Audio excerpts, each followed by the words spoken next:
નવમા ચંદ્રાવલાનું વિવરણ કરીએ છીએ. હવે આગળ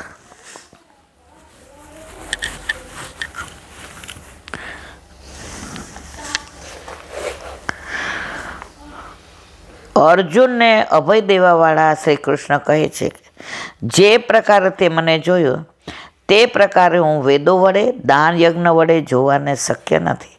માત્ર અનન્ય ભક્તિ વડે એ પ્રકારથી તત્વથી જાણવા જોવા તથા પ્રવેશ કરવા હું શક્ય છું.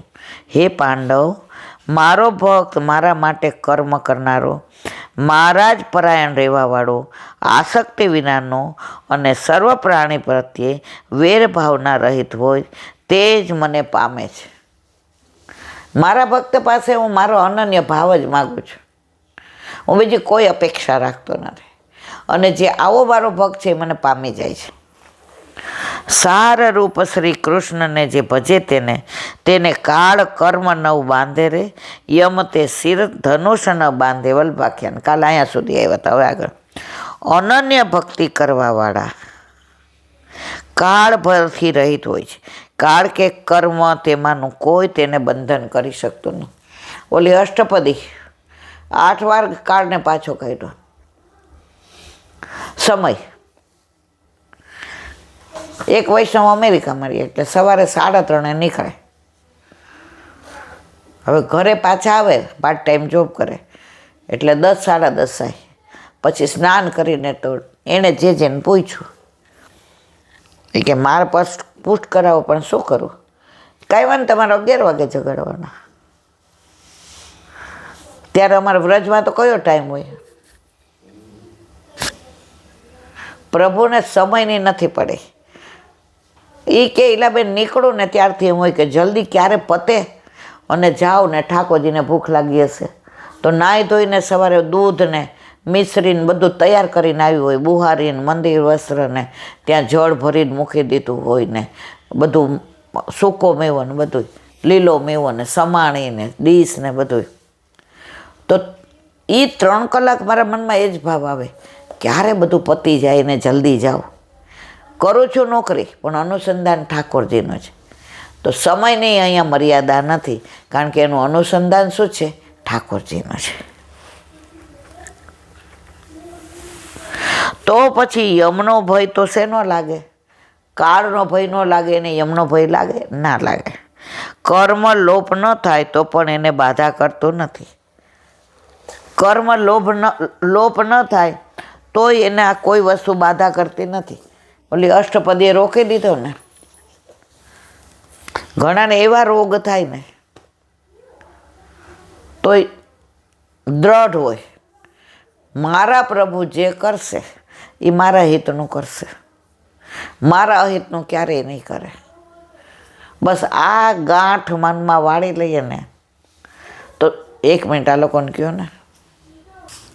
શ્રી વલ્લભાધીશ સુબોધિનીજીનું પાન વલ્લભ કરાવે તો થાય, અને સ્પર્શ કરવો આપણા બસની વાત નથી. ભીષ્મ પિતામાં જે ઉપદેશ આપ્યો એનું અનુસંધાન આપણે કરીએ છીએ. સમાસ્ય વાસ કથનાદ બુદ્ધિ ભવતી તે સ્થિરા. સંક્ષિપ્ત અને વિસ્તૃત રૂપ કહેવાથી બુદ્ધિ સ્થિર થાય છે. માટે પહેલાં સંક્ષિપ્તમાં કહ્યા પછી વિસ્તારથી કહ્યા. શું? ધર્મ, અર્થ, કામ અને મોક્ષ. ધર્મ, અર્થ, કામ અને મોક્ષ એ માટે પુરુષાર્થના સાધનરૂપ ધર્મોનું વર્ણન કર્યું. અર્થાત પુરુષાર્થના સ્વરૂપને, સાધનોના તથા પ્રકારને વિસ્તારથી કહ્યા. એ વાત ધર્માર્થ કામ મોક્ષાંશ પદથી કહે છે. સૂતજી સૌનક ઋષિને મુને સંબોધન કરી રહ્યા છે. આપ મનન કરનાર મુનિ છો એટલે એ ધર્મો વિસ્તારથી નહીં કહું, માત્ર એમનો નિર્દેશ કર્યો છે. કારણ કે વિસ્તાર કહેવાથી તમારા મનનમાં વિઘ્ન પડશે. નાનાખ્યાત નેતિહાસેષુ.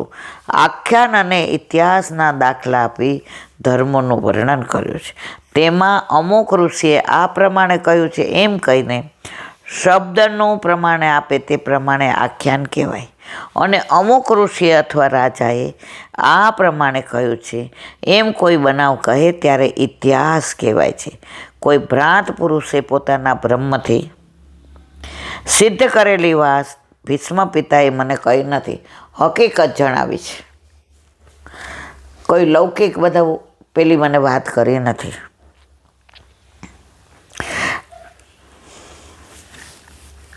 કારણ કે આપ વસ્તુના ખરા સ્વરૂપને જાણનાર છો માટે શંકા વિના કહે છે. આથી યુધિષ્ઠિરના સર્વે સંદેહો દૂર થઈ ગયા એમ સૂચવે છે. હવે ધીમે ધીમે શોકમાંથી અર્જુન, યુધિષ્ઠિર બધા બહાર આવ્યા, કારણ કે ભીષ્મ પિતાએ એમને હકીકત સમજાવી અને સંભળાવી. હવે એમને એમ થયું કે ના, આમાં અમે નિમિત્ત માત્ર છીએ, આ બધા કરતા કારવતા પ્રભુ જ છે. સગુણ કર્મથી બંધન થાય છે અને નિર્ગુણ કર્મથી મોક્ષ થાય છે. માટે કર્મો જ ફલને સિદ્ધ કરનારા જ એમ લોકમાં દરેકના જાણવામાં આવે તો સારું એમ સમજીને વર્ણન કરેલું છે. ભગવાન જેનો ઉત્કર્ષ ઈચ્છે છે એની પાસે સત્કર્મ કરાવે છે અને જેને અપકર્ષ ઈચ્છે છે એની પાસે હીન કાર્ય કરાવે છે. માટે ઈશ્વર જ સર્વનો કાર્યકારિતા છે અને જીવને દુઃખાદિકનો અનુભવ થાય છે, એવા ભીષ્મ પિતામહનો અભિપ્રાય છે. ભીષ્મ પિતામહ ઈચ્છા મૃત્યુને વરેલા હતા. ઉત્તરાયણમાં એમને દેહ ત્યાગ કરવાનો હતો, એટલે જેટલો સમય હતો ત્યાં સુધી યુધિષ્ઠિરને વિવિધ ધર્મોના ઉપદેશ આપ્યા.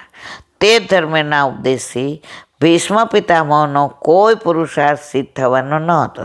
એટલે પોતાનો અંત સમય આવ્યો ત્યારે ભીષ્મ પિતામહે પોતાના ઉપદેશને પૂરો કરી ઉપસંહાર કરી દીધો એમ 2 શ્લોકથી કહે છે. બોલો વલ્લભાતી શ્રીમદ ભાગવત. અને મારા ગુરુદેવને દંડવત. ચંદ્ર सरोवर पे सूरदास जी के द्वार पे मेरा दंडवत प्रणाम. सूरपी कुंड पे परमानंद दासी के द्वार पे मेरा दंडवत प्रणाम. जमुनावता पे संकर्षण कुंड पे कुंभन दासी के द्वार पे मेरा दंडवत प्रणाम. बिलछू कुंड पे कृष्ण दासी के द्वार पे मेरा दंडवत प्रणाम. कदम खंडी पे गोविंद स्वामी के द्वार पे मेरा दंडवत प्रणाम. अप्सरा कुंड पे चित्त स्वामी के द्वार पे मेरा दंडवत प्रणाम. मानसी गंगा पे नंददासी के द्वार पे मेरा दंडवत प्रणाम. रुद्र कुंड पे छत्रपुदासी के द्वार पे मेरा दंडवत प्रणाम. व्रज विलास व्रजनी गोपिकाओं ने मारा दंडवत प्रणाम. हे वल्लभ, સવારથી અત્યાર સુધી સેવા સ્મરણ સત્સંગ જે પણ તે કરાવ્યું તે તારા ચરણારવિંદમાં સમર્પણ કરું છું. ભૂલ અપરાધ થઈ હોય તો ક્ષમા કરજો. બોલો વલ્લભાધીશ. દ્રઢયે ચરણ કેરો ભરોસો, દ્રઢયના ચરણ કેરો. શ્રી વલ્લભનક ચંદ્ર છટાવીન સબ જુગ માય અંધેરો ભરોસો, દ્રઢયના ચરણ કેરો. साधन और नहीं आ कली में, जासो निवेरो. सूर का कहे त्रिविध आंधरो, बिना मूल को चेरो भरोસો, દ્રઢયના ચરણાના દ્રઢયના ચરણાના દ્રઢયના ચરણાના કેરો. શ્રી વલ્લભાધીશ. આજનો આ સત્સંગ મારા વલ્લભના ચરણારવિંદમાં સમર્પણ કરું છું. ભૂલ અપરાધ થઈ હોય તો ક્ષમા કરજો. આ મારા વલ્લભની વાણી અને ભૂલ હોય મારી. બોલો વલ્લભાધીશ કી બધાય વૈષ્ણવને જાજા કરીને જય શ્રી કૃષ્ણ. ગુસાઈજીના પ્રાગટ્ય ઉત્સવની ખૂબ ખૂબ વધાય, ખૂબ ખૂબ વધાય, ખૂબ ખૂબ વધાય.